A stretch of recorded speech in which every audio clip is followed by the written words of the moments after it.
Buen día. Bien, hoy la clase de hoy la vamos a dedicar a Kant, que es un autor, puede resultar un autor un poco denso, al menos sus textos sí son bastante densos, pero tiene una importancia crucial para poder comprender todo el desarrollo epistemológico, tanto del siglo XIX como el siglo XX y la actualidad. Y también nos va a servir para comprender la diferenciación que establece Kant entre filosofía y ciencia, que es una barrera que se creó a partir de él, ¿no? Una separación bastante fuerte, aunque hoy en día la separación entre filosofía y ciencia ya no es tanto como en su día la supuso Emmanuel Kant. Kant es uno de los grandes filósofos de Occidente y su lectura, o al menos su conocimiento, o tener unas nociones básicas de Kant resultan fundamentales. Entonces yo voy a compartir la pantalla y si tenéis alguna duda, alguna cuestión, algo que no entendéis de lo que yo estoy hablando, activéis el micrófono y me interrumpís. Es la única forma de que podamos, que la clase sea un poco interactiva. La clase la estoy grabando y una vez que la pueda editar, la subiré a la página del Face. Bien.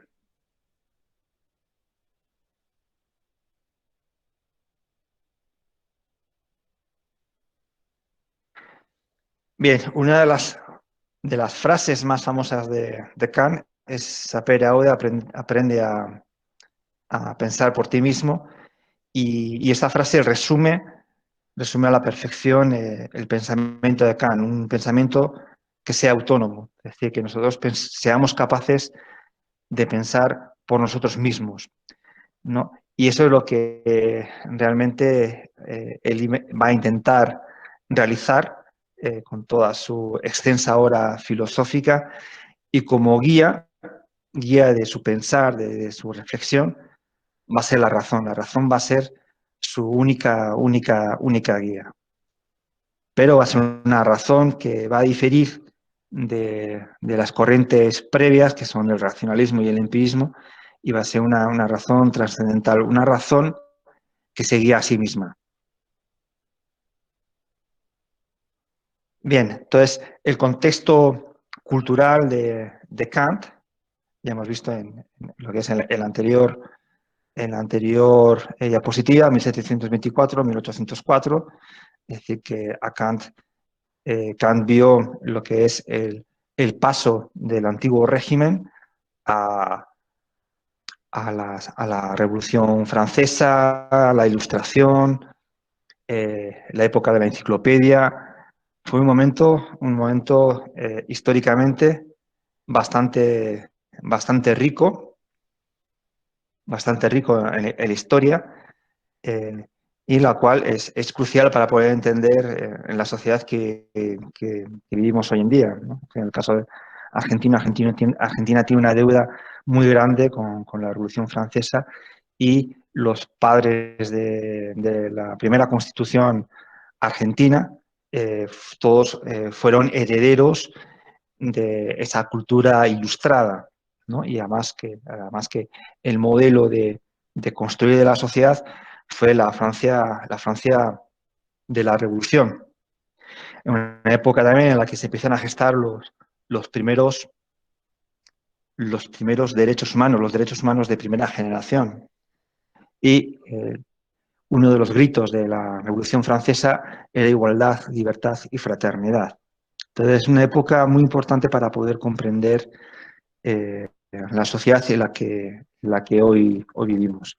Y las principales características de la ilustración, en este caso nos estamos remitiendo a la ilustración francesa, fue la cuna del pensamiento moderno.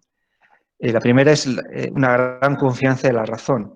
Y esto es en respuesta a, a la filosofía, al pensamiento medieval, que aún estaba presente, de hecho aún sigue estando presente, el pensamiento medieval, que parezca mentira. Entonces, es una confianza en la razón y la fe, que era el principal instrumento epistemológico de la Edad Media, queda a un lado. Es decir, ahora todos los problemas del ser humano tienen que solucionarse mediante la razón, no mediante la fe. También hay que decir que el avance de la ciencia empieza a desarrollarse de una manera vertiginosa. Estamos en la época también de los grandes descubrimientos en astronomía, en física. Por esta época contemporánea a Kant estaba Newton, que junto con Leibniz descubren el cálculo infinitesimal. Newton desarrolla una teoría cosmogónica universal por primera vez, la teoría de la gravitación universal. Entonces, viene a postular que la ley de la gravedad es una ley, la gravedad funciona en todo el universo. Entonces, es una ley que funciona tanto en la Tierra, en la Luna, en el Sol, en las galaxias. Entonces, estamos ante unos avances científicos muy importantes. Entonces, la Ilustración se va a caracterizar por esa capacidad crítica, es decir, el concepto de crítica en Newton es muy importante, que de hecho sus tres principales obras se inician con la palabra crítica, crítica de la razón pura, crítica de la razón práctica y crítica del juicio. Y entonces la razón lo que hace es criticar, es cuestionar, es interrogar, es interpelar al otro, es decir, no dar nada por sentado, ¿no? Eso también lo vemos también de manera bastante clara en el discurso de método de Descartes, ¿no? Hay que dudar de todo, ¿sí? Todo tengo que dudar, no tengo que dar nada por sentado, ¿no? Y soy yo quien tengo que comprobar, verificar, ver si lo que me están diciendo es verdad o no es verdad, ¿no? Esto es lo que es el espíritu crítico, ¿no? Entonces, la capacidad crítica es lo primero que se empieza a desarrollar en la Ilustración. Ya dejamos atrás a lo que nos dice la tradición, lo que nos dice lo que nos dice la Iglesia. Y entonces, el pensamiento crítico viene a significar un pensamiento que es elaborado por nosotros mismos. Es nuestra forma particular de pensar. No es reproducir lo que piensan otros, lo que piensa el maestro, lo que piensan mis padres, sino que es lo que yo soy capaz de pensar por mí mismo. Es elaborar, construir un pensamiento autónomo, pensamiento que sea propio, nuestro, ¿no? Entonces, es fácil pensar o pensar lo que piensa la mayoría, lo que piensa la gente, reproducir lo que piensan otros. Lo difícil es elaborar nuestros propios pensamientos. A veces nosotros optamos por muchas opciones, pero que cuando nos empezamos a plantear a partir de cuándo yo estoy a favor de esto, de esta opción. Entonces ahí nos empezamos a dar cuenta de que muchos de nuestros pensamientos no son nuestros, sino que son heredados de nuestra familia, de la cultura, de la sociedad, etcétera, etcétera, pero no son elaborados nuestros. Es decir, que nuestra capacidad de pensar por nosotros mismos es pequeña, ¿no? Entonces, por eso esa autorreflexión, esa idea que yo tengo, que yo pienso, ¿realmente es mía o es de otros? Entonces, por eso esta capacidad crítica va a ser el principal instrumento con el cual nos va a dar autonomía de pensamiento. ¿Sí? A partir de la capacidad crítica, nosotros vamos a ser capaces de pensar por nosotros mismos. La segunda característica es la capacidad analítica. Eso está muy bien desarrollado en el discurso de método de Descartes. Y la capacidad analítica nosotros la adquirimos, como bien nos indica Descartes, mediante las matemáticas. Las matemáticas nos enseñan a desarrollar esa capacidad analítica. Por ejemplo, cuando estamos leyendo un texto, dividir en qué partes está contenido el texto, luego esas partes también las podemos seguir subdividiendo hasta que lleguemos a unas unidades semánticas en las que nosotros podemos desentrañar el significado de las oraciones, de las palabras, lo vamos uniendo a las palabras, sus capacidades de síntesis, y al final es una forma de poder entender un texto o también de poder resolver un problema. Entonces, cuando el problema es muy complejo, Descartes nos dice que hay que hacer como se hacen las matemáticas, lo vamos dividiendo en partes más sencillas, que sean más fáciles de poder entender, de poder sustraer lo que realmente se nos quiere decir, y luego vamos uniendo esas partes que ya vamos entendiendo, las vamos uniendo mediante la capacidad de síntesis, y de ahí que podemos llegar a poder entender un texto muy complejo o un problema matemático muy complejo.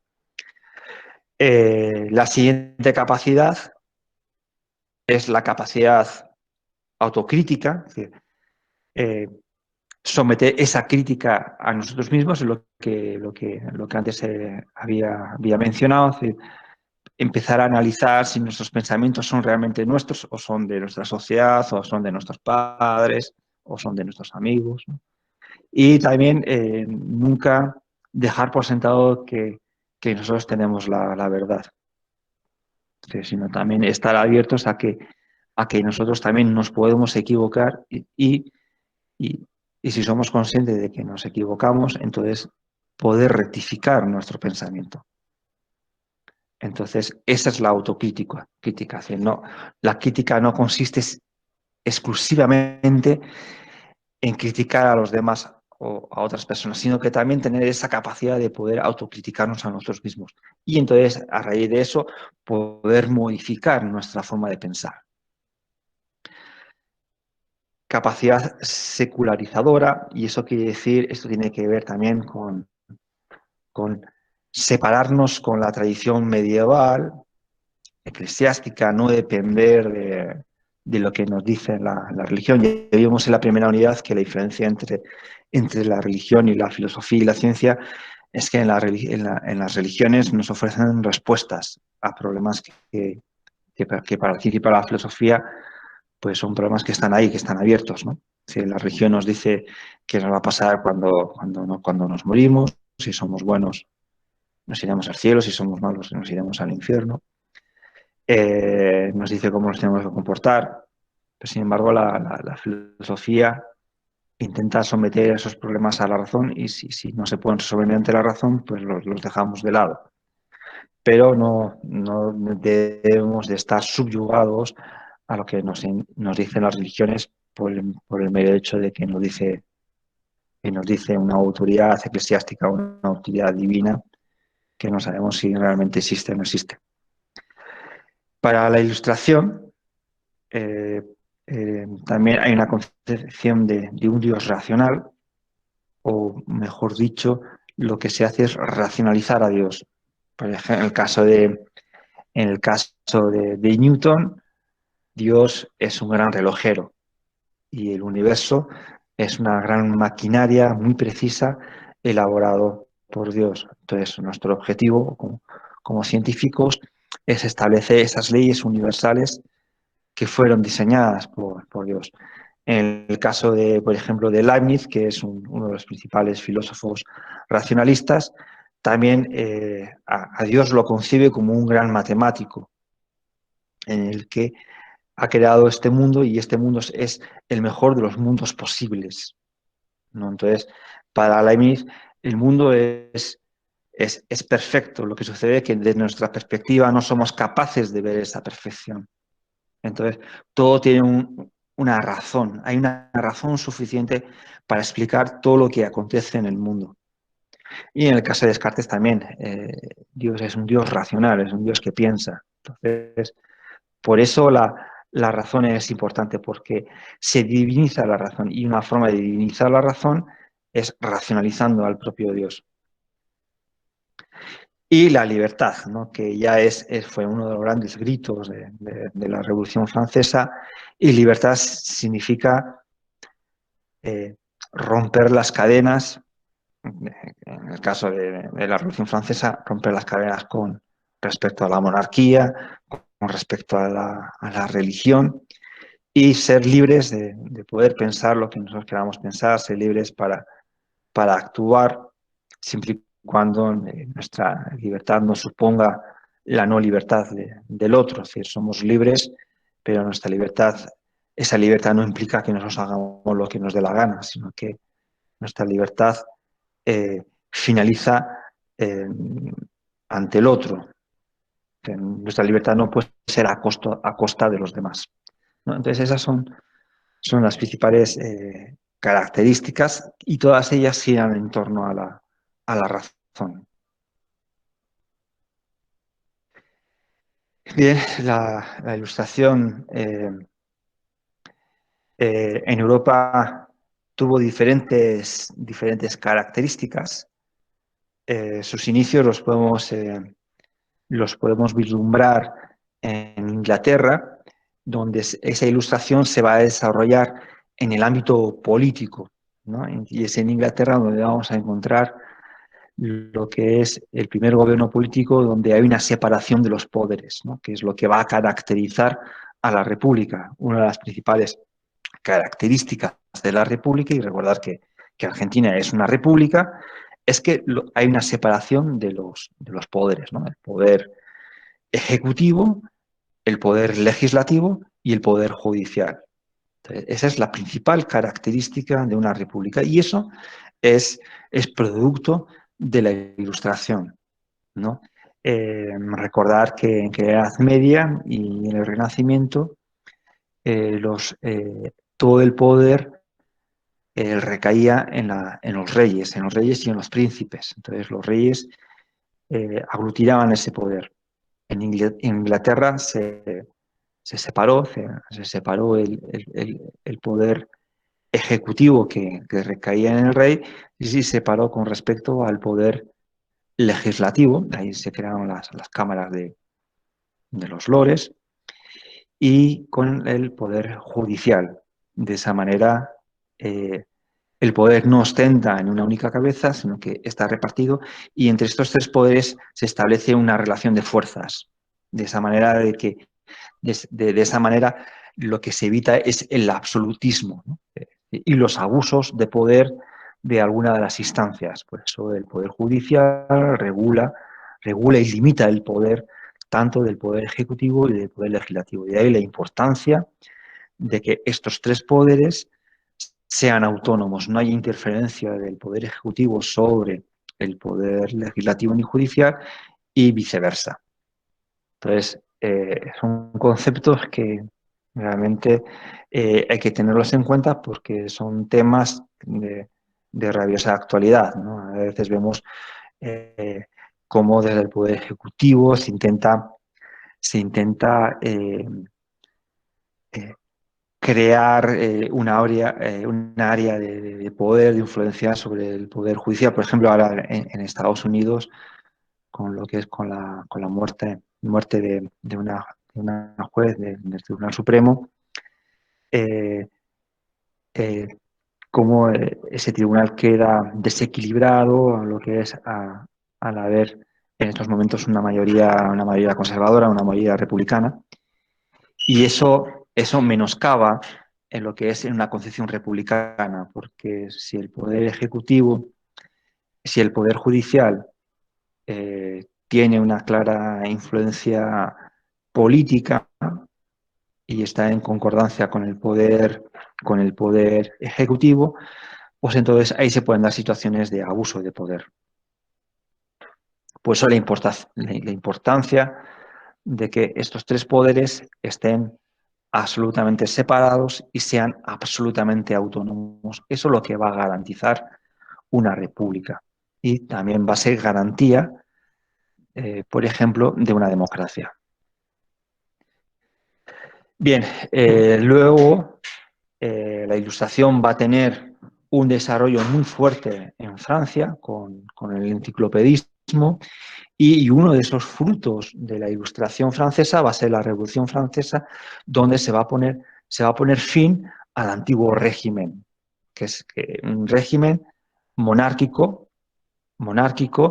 en el cual la Iglesia también tenía mucho poder y la diferencia de clases entre la realeza y el resto de la sociedad era grande, aunque con el desarrollo del Renacimiento esas brechas empiezan a ser menores, a lo que los burgueses empiezan a desarrollar capital y por lo tanto eh, se crean, hay otra relación de fuerzas que es lo que va a dar lugar a una revolución francesa donde Francia va a ser uno de los primeros países en las que se van a convertir en república y una república laica, laica, que no dependa una república o un país, un gobierno que no dependa de la influencia de poder de la Iglesia Católica o de las iglesias protestantes, porque en esa época ya el protestantismo ya se empezó a desarrollar. Y ya en el siglo XVIII, esto es el origen de la Ilustración, es en el siglo XVII, y ya en el siglo XVIII culmina en Alemania con el romanticismo y la mirada hacia el interior, siglo XVIII y principios del siglo XIX, y donde el romanticismo va a tener una gran inspiración en Rousseau, que es uno de los padres de la ilustración francesa. Y Rousseau va a ser un filósofo también racionalista muy importante porque va a tener una gran influencia en el pensamiento de Kant. Y Kant va a estar eh, va a vivir, va a vivir desde que nació hasta que murió, va a estar en este contexto de desarrollo de la ilustración, en primer lugar en Inglaterra, luego en Francia, siguió muy de cerca lo que es la Revolución Francesa y de hecho era partidario del proyecto de Napoleón de crear una gran Europa ilustrada y, y va a ser también uno de los padres de la ilustración alemana que va a tener unas características particulares y diferentes con respecto a la ilustración francesa. Si hay alguna duda, si hay alguna cuestión, activan el micrófono y me interrumpen. Bien, ¿qué es la ilustración para Kant? De hecho, Kant tiene un texto que se titula así, ¿qué es la ilustración? Que luego también ha sido comentado por filósofos como Michel Foucault. Y el primer párrafo del texto, ¿qué es la ilustración? Escrito por Kant, dice lo siguiente, este es uno de los textos más memorables de la filosofía occidental. Dice lo siguiente, es ese primer párrafo de qué es la ilustración de Kant. La ilustración es la salida del hombre de su minoría de edad. Él mismo es culpable de ella. La minoría de edad estriba en la incapacidad de servirse del propio entendimiento sin la dirección de otro. Uno mismo es culpable de esta minoría de edad cuando la causa de ella no yace en un defecto del entendimiento, sino en la falta de decisión y ánimo para servirse con independencia de él, sin la conducción de otro. Sapere aude, ten el valor de servirte de tu propio entendimiento. Y aquí la divisa de la ilustración.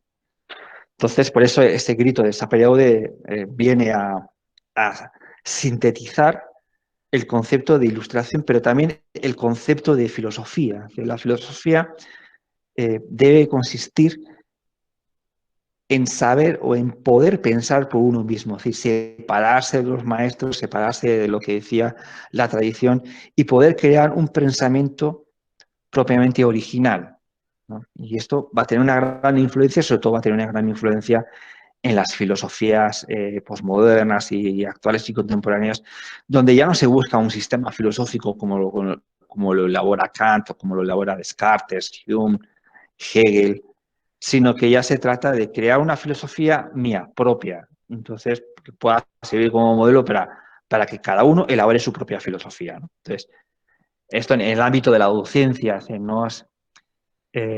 estamos muy acostumbrados a que en los exámenes tenemos que reproducir lo que dice el profesor, porque si no decimos exactamente lo que dice o lo que piensa el profesor, vamos a reprobar. En el caso de lo que nos propone Kant, que eso también lo podemos llevar al plano educativo, lo que se trata es de darles herramientas conceptuales y metodológicas a los estudiantes para que ellos sean capaces de poder pensar por sí mismos.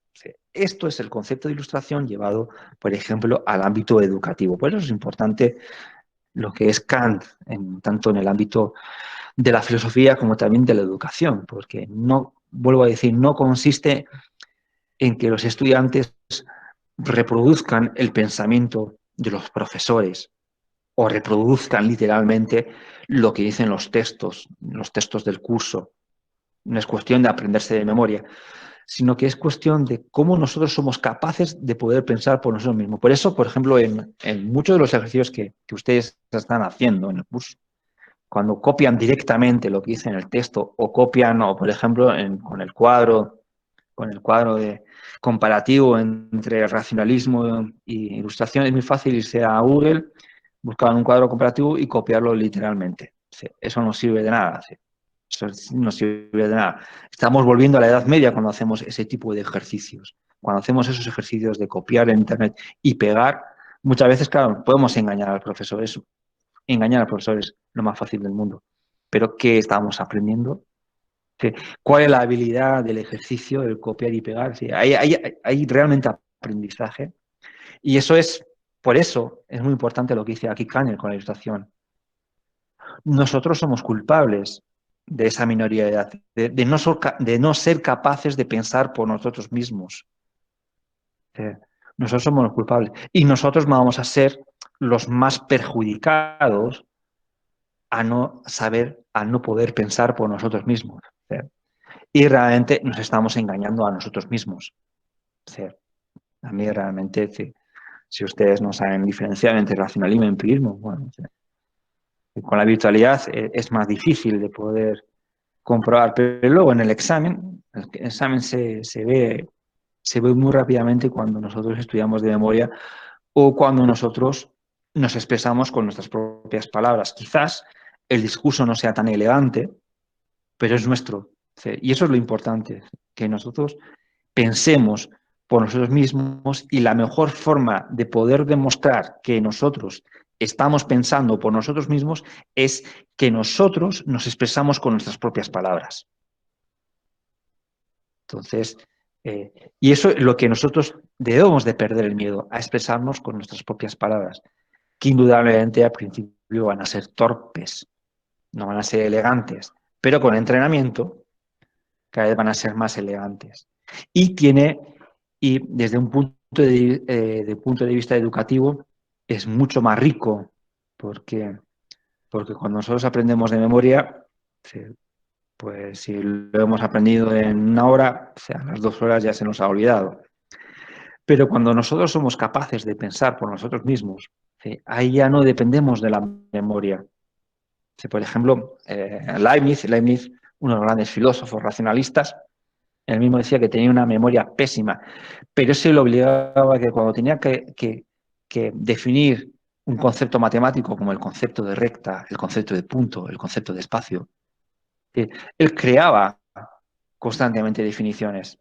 Entonces, tiene un montón de definiciones de punto, tiene un montón de definiciones de recta, entonces no recurría a la memoria para poder definir un punto, sino que recurría a su propio razonamiento. Volvemos a las primeras diapositivas, ¿no? La importancia del razonar, no de memorizar. En la memorización no hay aprendizaje, si bien es importante desarrollar la memoria, es muy importante, pero es mucho más importante desarrollar el razonamiento. Y esto va a ser la gran aportación de la ilustración. La ilustración, tanto en la versión racionalista como en la versión empirista o como en la versión trascendental de Kant. Bien, seguimos con la siguiente diapositiva. Bien, la biografía de Kant.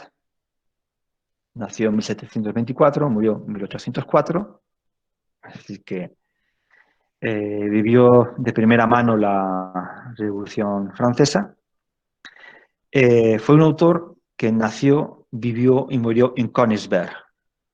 Königsberg en estos momentos creo que pertenece a Rusia, pero en aquel entonces era una provincia prusiana. Entonces, Kant nunca salió de Königsberg. En ese sentido, es un filósofo que no viajó nunca. Entonces, toda su vida se desarrolla en esa ciudad. Es un filósofo excesivamente metódico, y metódico para todo. No solo para la elaboración de su gran sistema filosófico, sino que su vida era muy metódica. De hecho, hacían el chiste de que las personas cuando le veían a ciertas horas a Kant, como era tan metódico, cuando veían a Kant siempre miraban a sus relojes y lo regulaban, porque Kant paseaba a la misma hora, desayunaba a la misma hora, se acostaba a la misma hora. Sus clases eran excesivamente puntuales, empezaban a la misma hora y terminaban a la misma hora. Entonces se dice que Kant era excesivamente metódico porque tenía una vida eh, casi patológicamente estructurada y entonces no había, apenas había lugar para la improvisación. Entonces, eh, era como un reloj viviente. Entonces, por eso lo utilizaban como para ver si sus relojes estaban bien o estaban mal, porque paseaba o hacía todas sus cosas siempre a la misma hora. Eh, Crece en el rigor de la secta pietista. La secta pietista es una secta de protestantismo muy austera, y entonces también esa austeridad se va a ver reflejada en su vida. Kant era una persona que no tenía vicios, apenas tenía vicios. Fue un gran defensor de las revoluciones porque estaba convencido de la revolución, de la ilustración, y entonces él estaba de acuerdo en ese espíritu que los ilustrados franceses eh, desarrollaron mediante la enciclopedia, que fue un gran texto que intentó aglutinar todo el saber del siglo XVII. Y por supuesto, siguió muy de cerca la Revolución Francesa. Y por supuesto estuvo a favor de la invasión de Napoleón en Prusia. Las grandes influencias de pensamiento en la obra de Kant, desde el ámbito de la ciencia tenemos en el ámbito de las matemáticas y, bueno, en el ámbito de la física tenemos a Newton, en el ámbito de las matemáticas tenemos a Leibniz. Wolff también fue un autor también que tuvo una gran influencia del empirismo inglés a Hume y, por supuesto, como he dicho antes, Rousseau, que es uno de los principales filósofos racionalistas, que fue muy crítico también con la enciclopedia y con la ilustración francesa, es uno de los primeros autores que llevó el criticismo también a su propia corriente de pensamiento, Rousseau. Esas van a ser las influencias que vamos a encontrar en sus textos, ¿no? Y de ahí la síntesis que va a realizar Kant con respecto al racionalismo y con respecto al empirismo. La filosofía kantiana. La filosofía kantiana se construye principalmente a partir de cuatro preguntas trascendentales, y que van a estar reflejadas en cuatro obras filosóficas. Desde el punto de vista epistemológico, la pregunta más importante o la pregunta más importante que se va a realizar Kant es ¿qué puedo conocer? Y esta pregunta la va a responder en la Crítica de la Razón Pura, redactada en 1781. Esta fue una obra, es una de las grandes obras de la filosofía, de la epistemología, es decir, en torno al conocimiento. Fue una obra que le costó 10 años en redactarla. O sea, no es como ahora que los libros se escriben en meses, ¿no? Tuvo 10 años para redactar la Crítica de la Razón Pura. Luego los otros textos le llevaron, como veis, le llevaron menos tiempo. Entonces, es un texto donde Kant se establece cuáles son los límites del conocimiento. Y esa es una pregunta bastante importante. Es decir, ¿qué límites tiene la ciencia? ¿Qué límites tiene la filosofía? ¿Qué es lo que podemos llegar a conocer y qué es lo que no podemos llegar a conocer?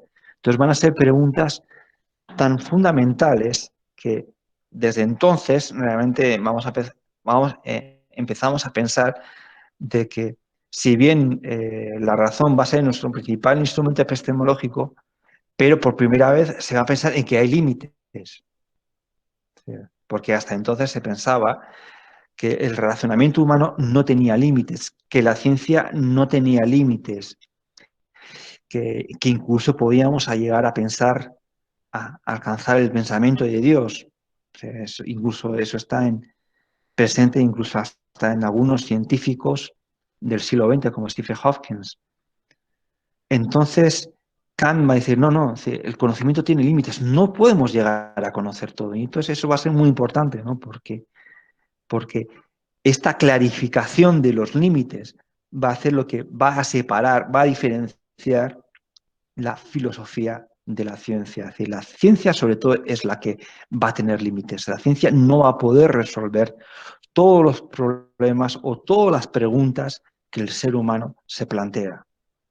Por eso que aquellas preguntas que la ciencia no va a poder responder desde sus propios criterios de cientificidad, esas preguntas van a pasar al ámbito filosófico, que si bien tampoco también la filosofía va a tener límites, pero va a poder responder de una manera especulativa, de una manera hipotética. ¿Sí? Y la religión, evidentemente, no tiene límites porque ofrece respuestas para todo. Y de ahí de su cuestionamiento, es decir, cómo es posible que pueda responder cosas que a ciencia cierta nosotros no sabemos si eso es verdad o es mentira. Es decir, nosotros no podemos decir que las aseveraciones, que los enunciados de la religión sean verdaderos, pero tampoco podemos decir que sean falsos. Por lo tanto, es un conocimiento que desde un punto de vista científico no nos sirve, tampoco desde un punto de vista filosófico nos sirve, porque eh, nosotros tenemos que aceptar esas respuestas mediante la fe. Y la fe, pues bueno, es decir, la fe, podemos tener fe en A y podemos tener fe en no A. ¿Sí? Que la fe tampoco no es un instrumento certero de conocimiento. Entonces, en este gran texto, La crítica de la razón pura, se va a establecer por primera vez en Occidente cuáles son los límites de nuestro conocimiento, qué es lo que nosotros podemos llegar a conocer de manera certera y qué cosas no podemos llegar a conocer de manera certera y por qué no. Y además, lo más interesante de este texto, que nos va a responder por qué hay cosas que realmente no las podemos conocer. Eso lo veremos en las siguientes diapositivas. Bien, el siguiente gran texto de Kant es La crítica de la razón práctica, redactada 7 años después.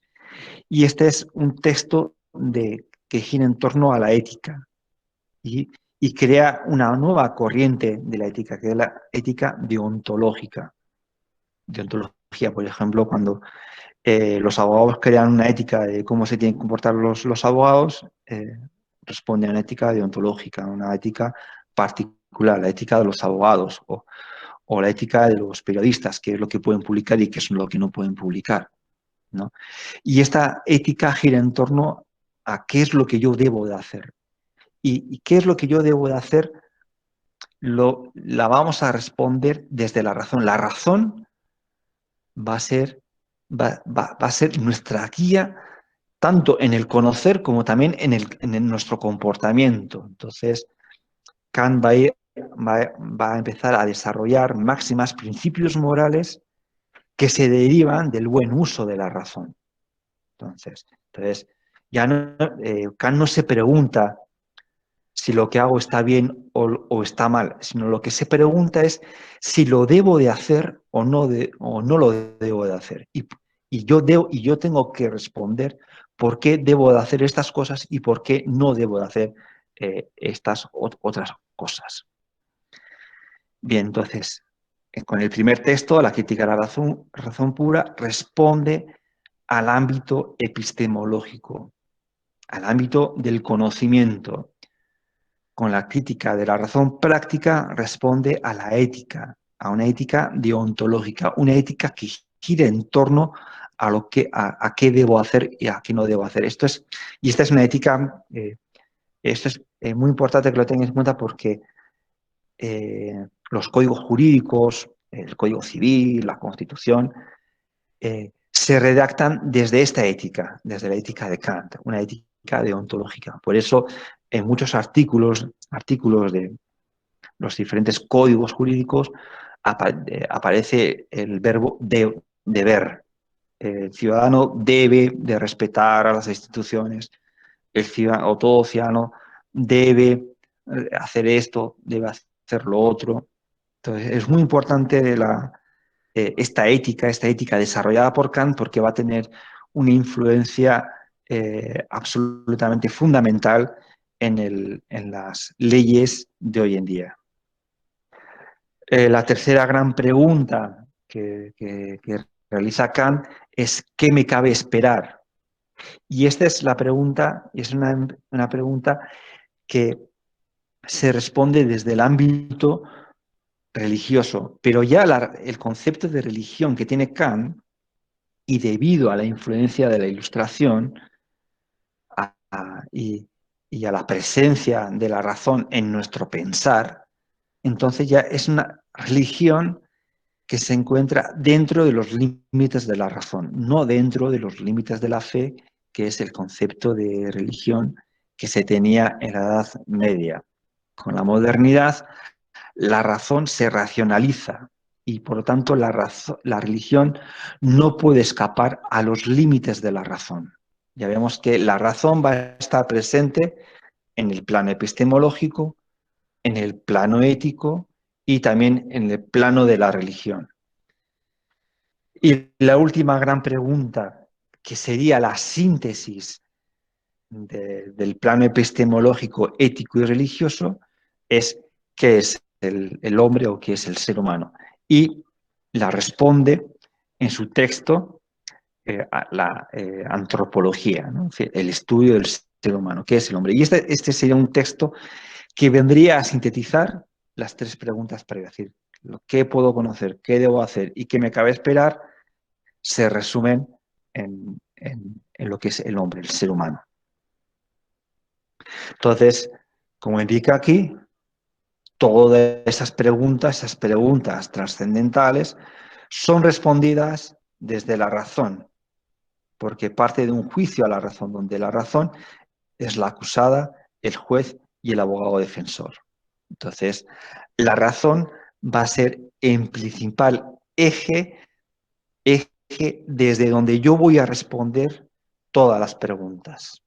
Aquellas preguntas que yo no pueda responder desde la razón serían preguntas que se escapan del ámbito filosófico. Entonces, la filosofía solo puede responder desde la razón. Entonces, aquí ya va a haber una gran separación con respecto a la Edad Media, porque en la Edad Media había un diálogo entre la razón y la fe. Y entonces, ante aquellas cosas que la razón no podía responder, lo respondía la fe. Con Kant, la fe ya queda fuera de lugar. Entonces, ya no nos sirven que nosotros respondamos desde la fe, sino aquí lo importante es que nosotros respondamos desde la razón. Bien, siguiente diapositiva. Bien, el punto de partida, y aquí empieza ya la complejidad de la obra de Kant, sobre todo lo que es con respecto a su primera gran obra. Evidentemente, Kant escribió otros textos antes de la crítica de la razón pura, pero su gran texto filosófico es esta. Y el punto de partida va a ser las corrientes filosóficas de su época. Entonces, en Europa había dos grandes corrientes filosóficas que debatían entre sí, con presupuestos epistemológicos totalmente diferentes.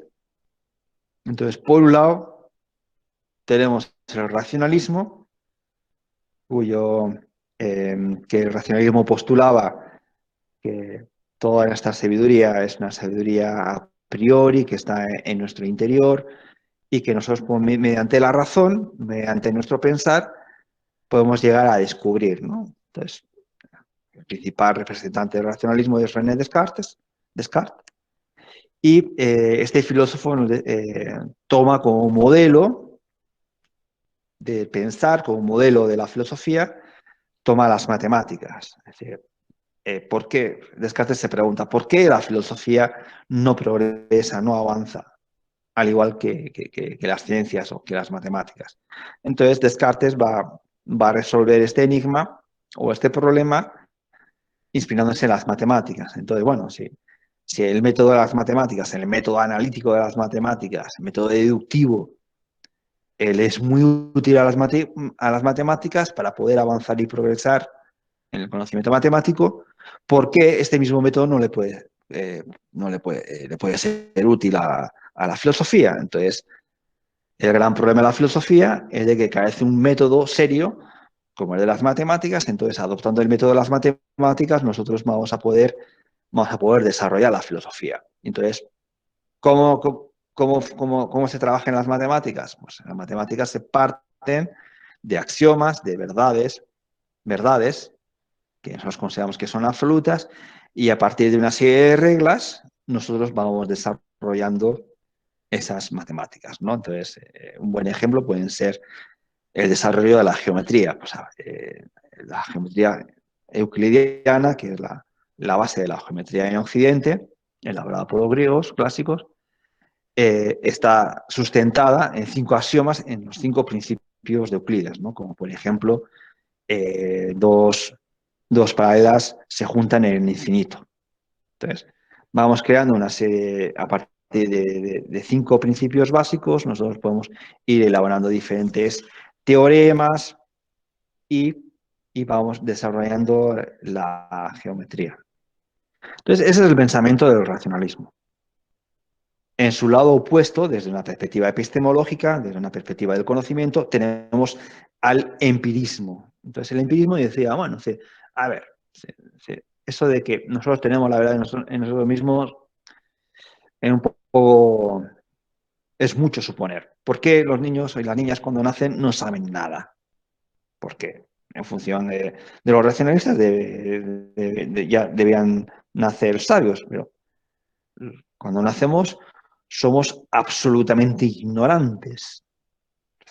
Es más, somos ignorantes y somos absolutamente dependientes al resto de la mayoría de los seres vivos que cobran autonomía casi después de nacer. Sin embargo, nosotros nos despegamos de nuestros padres pues cada vez más tarde, ¿no? A los 20 años, 30 años, algunos a los 40 años. Entonces, para los empiristas, no, nosotros construimos el conocimiento a partir de la experiencia. Entonces, un niño no sabe que el fuego quema hasta que pone la mano y se quema. Entonces, es la experiencia la que nos va a dar, a partir de la cual nosotros vamos a construir el conocimiento, y no es la razón, y no es razón. Entonces, el conocimiento nosotros lo construimos a posteriori, no a priori, no previa a la experiencia, como pensaban los racionalistas, sino que es a partir de la experiencia. Por eso nuestro conocimiento, según los empiristas, es a posteriori. Posteriori significa a partir de la experiencia, y a priori significa independientemente de la experiencia. Entonces Kant, que le gustaban las dos corrientes, y decían, bueno, parece que las dos corrientes tienen razón. ¿Cómo sintetizo al racionalismo y al empirismo? Entonces, de ahí surge el idealismo trascendental. Idealismo porque para Kant va a haber ideas que son existen independientemente de la experiencia. Pero también va a decir, bueno, pero es que los empiristas tienen razón. Nosotros necesitamos realizar experimentos como lo hizo Galileo para demostrar, por ejemplo, el funcionamiento de la caída de los objetos, de la caída libre de los objetos, ¿no?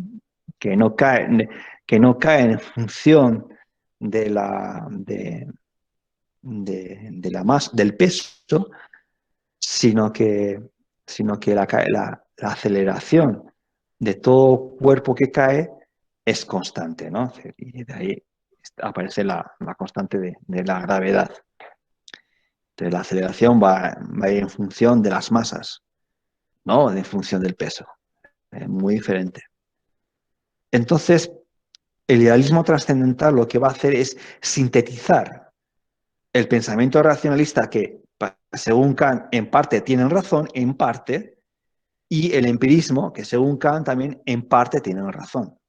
Entonces, ¿qué es lo que tienen razón los racionalistas y qué es lo que tienen razón el empirismo? Tienen razón los racionalistas que hay una serie de ideas que son independientemente de la experiencia, que están ahí. Por ejemplo, las intuiciones puras como el espacio y el tiempo. La concepción del espacio y del tiempo, nosotros no es algo que lo podamos comprobar con la experiencia, sino que son intuiciones puras a partir de las cuales nosotros organizamos la experiencia. Por ejemplo, yo voy a la comisaría y digo, me han robado un coche. Entonces el policía me dirá, bueno, aparte me preguntará para las características del coche para poder buscarlo, pero para iniciar la investigación necesitan dos preguntas. ¿Cuándo se lo robaron y dónde? Si yo no le digo ni cuándo ni dónde, pues la cosa va a ser muy difícil, porque no es lo mismo que me hayan robado el coche hace 2 años que me lo hayan robado el coche hace una hora. No es lo mismo. Y luego lo mismo, no es lo mismo que me lo hayan robado en Buenos Aires que me lo hayan robado en Chilecito. Imaginar que el coche me lo hayan robado hace 2 años en Buenos Aires y yo hago la denuncia 2 años después en Chilecito. Pues las probabilidades de que puedan localizar mi coche pues son bastante lejanas. Sin embargo, si voy donde la policía, voy a comisaría y les digo, hace una hora me han robado el coche en lo que es en la calle San Román. Entonces, ahí le estoy dando, gracias a las referencias espaciotemporales, les estoy dando una gran información y entonces tengo más probabilidades de que me puedan localizar el coche. Es más, ustedes pueden imaginar, podemos hacer el ejercicio mental de imaginar algo al margen del espacio y del tiempo. Es imposible. Todas nuestras experiencias están contextualizadas en un espacio y en un tiempo determinado.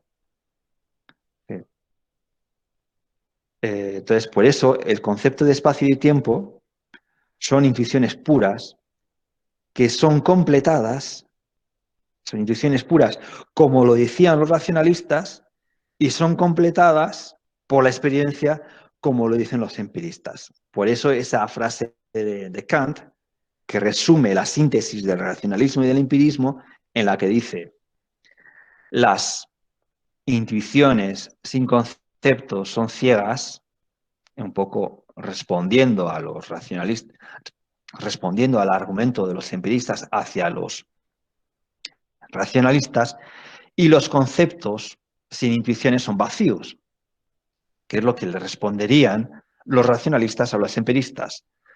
Solo de su conjunción surge el conocimiento. Así que nosotros, para que tengamos conocimiento, necesitamos de una serie de categorías, pero también necesitamos de la experiencia. Es decir, que necesitamos de esas ideas puras que ya lo planteaban los racionalistas, pero también para que ese conocimiento sea un conocimiento científico, necesitamos de la experiencia. Sin experiencia nosotros no podemos elaborar un conocimiento científico. Y es aquí lo que es cuando Kant establece una gran brecha entre la filosofía y la ciencia. Entonces se pregunta, ¿es posible la metafísica como ciencia? Claro, porque la metafísica hace referencia a ese conocimiento que es independientemente de la experiencia. Y entonces Kant nos dirá, no. Entonces, el conocimiento científico depende de que sea un conocimiento que nosotros lo podamos comprobar mediante experimentos y mediante la experiencia. Si nosotros no podemos comprobar este científico mediante la experiencia, este conocimiento no será científico, sino que será un conocimiento metafísico, ¿no? Por ejemplo, nosotros podemos comprobar la existencia de Dios. Pues desde la ciencia, evidentemente que no. No podemos comprobar la existencia de Dios, pero tampoco podemos comprobar la no existencia de Dios. ¿Por qué? Porque el concepto de Dios es un concepto metafísico, es un concepto que trasciende la física, que trasciende nuestra experiencia. Puede que exista, puede que no exista. Nosotros, desde un punto de vista científico, no tenemos respuesta. Bien, a estos objetos que están al margen de la experiencia, Kant los denomina noúmenos.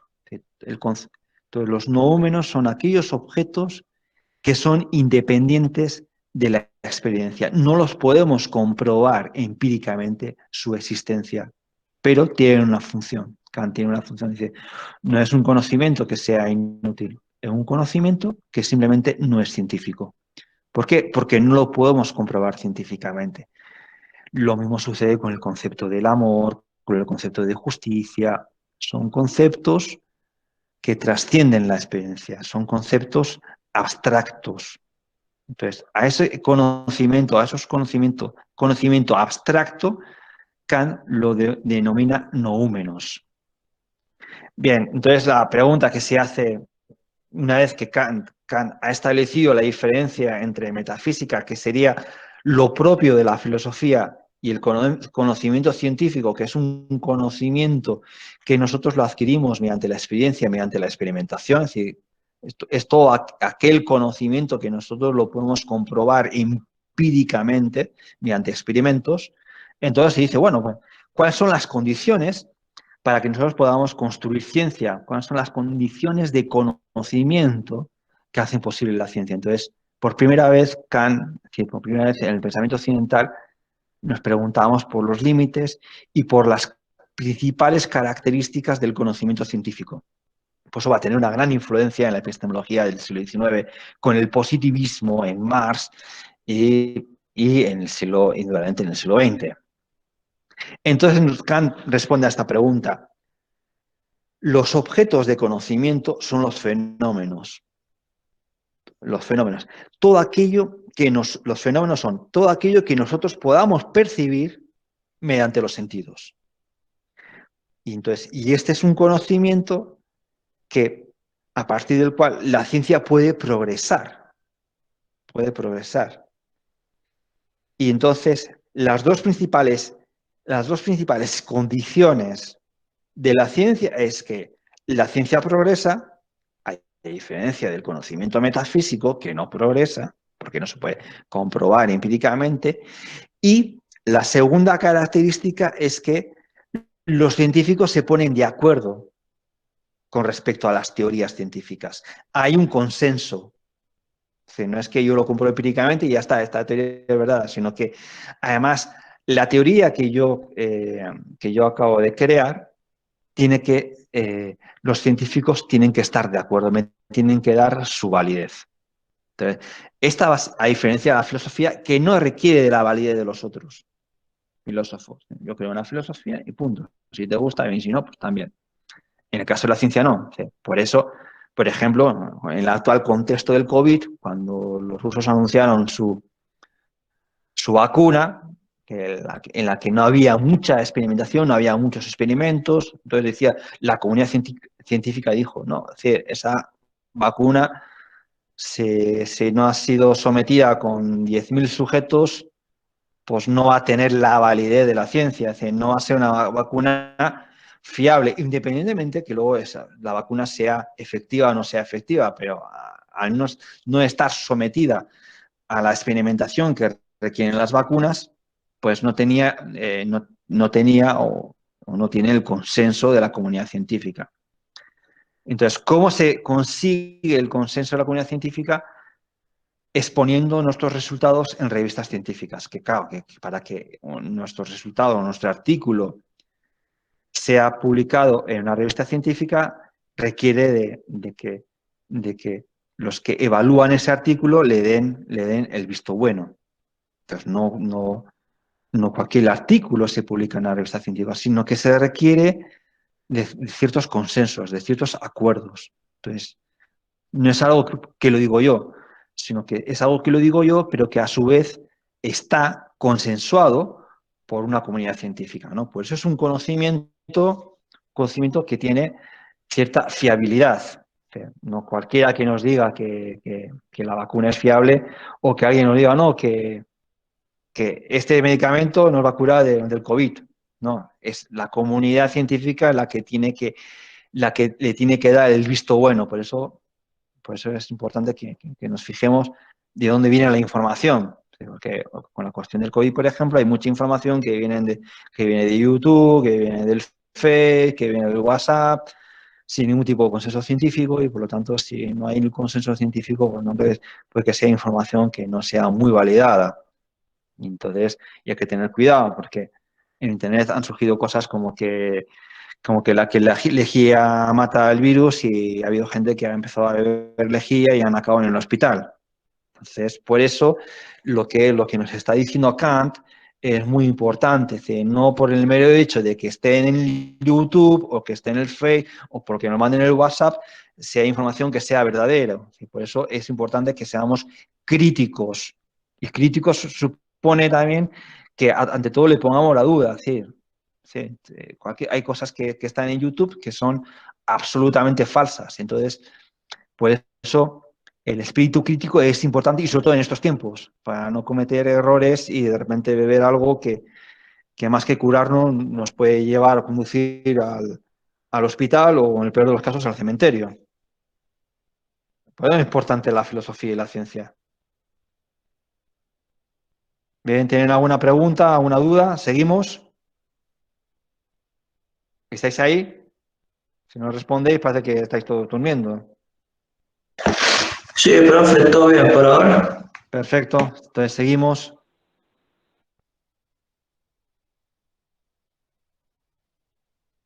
Bien, ¿cuáles son las condiciones de la ciencia? Que esto es lo que se desarrolla principalmente en el texto, la crítica de la razón pura. Pues bien, necesitamos dos condiciones. Una condición va a devenir del empirismo, es decir, tiene que haber condiciones empíricas. Empíricas quiere decir que nosotros lo podamos comprobar mediante experimentos. Sí. Entonces, que nos dicen que la lejía es buena para matar el coronavirus, bueno, bien, que hay experimentos que prueben eso. Es decir, esos experimentos están reflejados en revistas internacionales, revistas serias. Entonces, bueno, bien, entonces, si la comunidad científica nos dice que sí, entonces podemos actuar con mayor tranquilidad. Ahora, aquella información que nosotros no podamos comprobar empíricamente, pues entonces hay que tener mucho cuidado. Y las condiciones trascendentales. Aquí esta es una parte más densa dentro de Kant, que son las condiciones a priori, aquellas condiciones que son previas a la experiencia y que fueron desarrolladas por los racionalistas. Entonces, estas condiciones trascendentales reúnen estas 5 características. Tienen que ser universales, es decir, afectan a todos los sujetos, ¿no? Es decir, el espacio y el tiempo nos afectan a todos.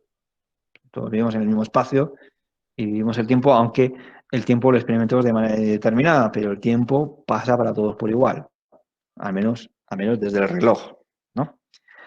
Y tienen que ser necesarias, se tienen que dar para que ese conocimiento sea verdadero, sea válido. Previas a la experiencia porque estructuran nuestro pensar. Y aquí, por ejemplo, aparecen las dos intuiciones puras, el espacio y el tiempo. Sin el espacio y el tiempo nosotros no podemos organizar nuestras experiencias. Porque si tenemos una experiencia y no sabemos cuándo pasó ni dónde pasó, ¿qué sentido tiene esa experiencia? Ninguno, ¿no? Y gracias a estas intuiciones puras como es el espacio y el tiempo, podemos comprender la experiencia. Nos robaron el coche en la calle San Román a las 11 horas. Ahora sí, no digo que me robaron el coche y no digo en dónde ni cuándo, pues nos quedamos con el interrogante. Es decir, entonces, ¿qué nos estás contando? Y son trascendentales porque trascienden nuestra experiencia, son previas. Es decir, que nosotros, por un lado, tenemos la experiencia, pero también necesitamos una serie de ideas y categorías para poder organizar esas experiencias. Bien, aquí venimos a los juicios en Kant.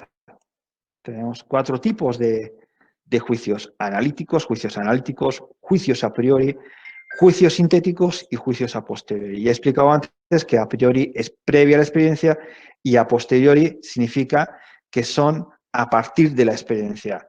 Los juicios analíticos son los juicios, por ejemplo, los juicios matemáticos, que son juicios analíticos.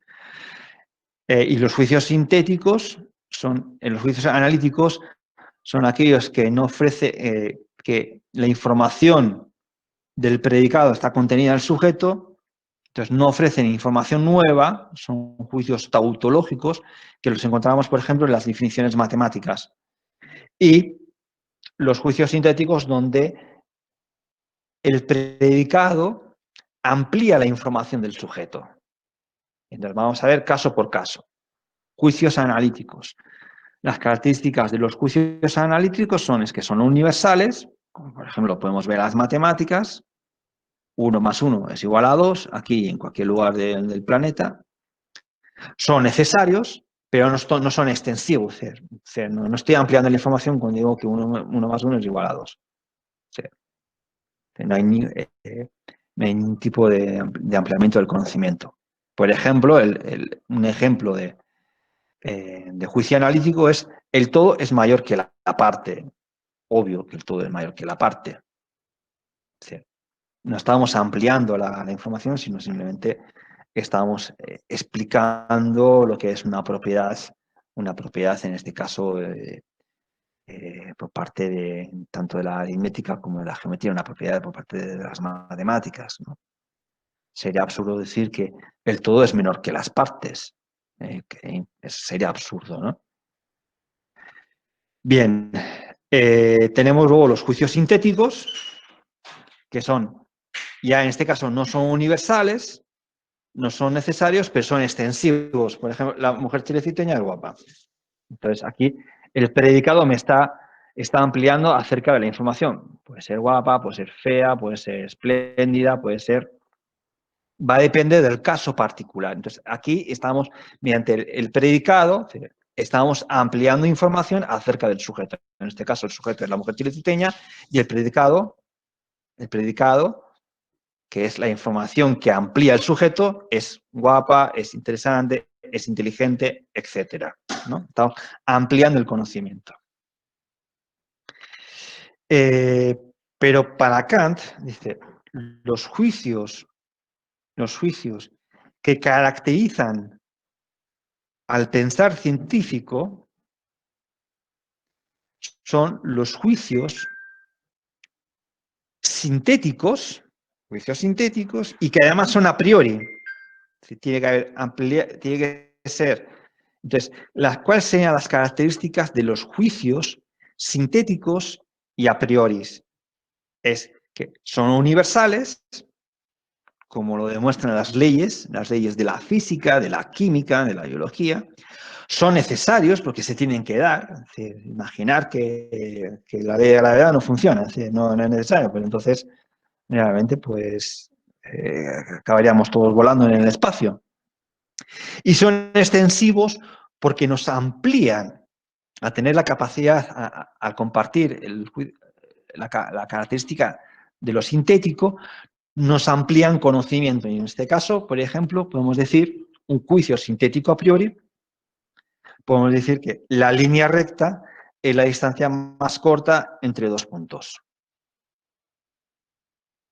Entonces, realmente, con esta definición estamos ampliando lo que es una condición necesaria y universal de la línea recta. Y es extensivo porque realmente nos está ampliando información acerca de la línea recta. Entonces, todos los juicios de la ciencia son juicios que son sintéticos porque nos amplían conocimiento, y de ahí viene el progreso de la ciencia, y son a priori porque nosotros podemos establecer leyes universales y necesarias, leyes con las cuales podemos explicar el movimiento de los planetas, podemos explicar la evolución de las especies, podemos explicar por qué el agua bulle lo que es a 100 grados, ¿no? O por qué el agua se congela a 0 grados. Estamos respondiendo a esas preguntas Y esas preguntas las respondemos con juicios que son sintéticos y a priori. Bien, esta es la parte más densa de la teoría del conocimiento de Kant. Y entonces, ya estamos finalizando. Esta es la última diapositiva. Y acabaríamos con las categorías, que son esas ideas trascendentales que nos sirven a nosotros para poder organizar la experiencia. Entonces, Kant va a seguir a Aristóteles. Aristóteles es el primero que crea las categorías del pensamiento, pero la gran diferencia entre Aristóteles y Kant es que para Aristóteles esas categorías son modos del ser, nos llevan a conocer el ser. Pero en el caso de Kant, no sé si os habéis fijado, la dimensión ontológica en Kant ya no va a tener tanta importancia porque el ser va a ser un concepto no fenoménico, sino nouménico. O sea, nosotros cuando intentamos responder a qué es el ser, nos estamos adentrando en el ámbito de la metafísica y por lo tanto la ciencia ya no va a poder responder qué es el ser, como de la misma manera que tampoco no puede responder qué son las categorías. Son categorías que se encuentran en el ámbito de la metafísica, pero que nos sirven a nosotros para poder organizar, sistematizar las experiencias.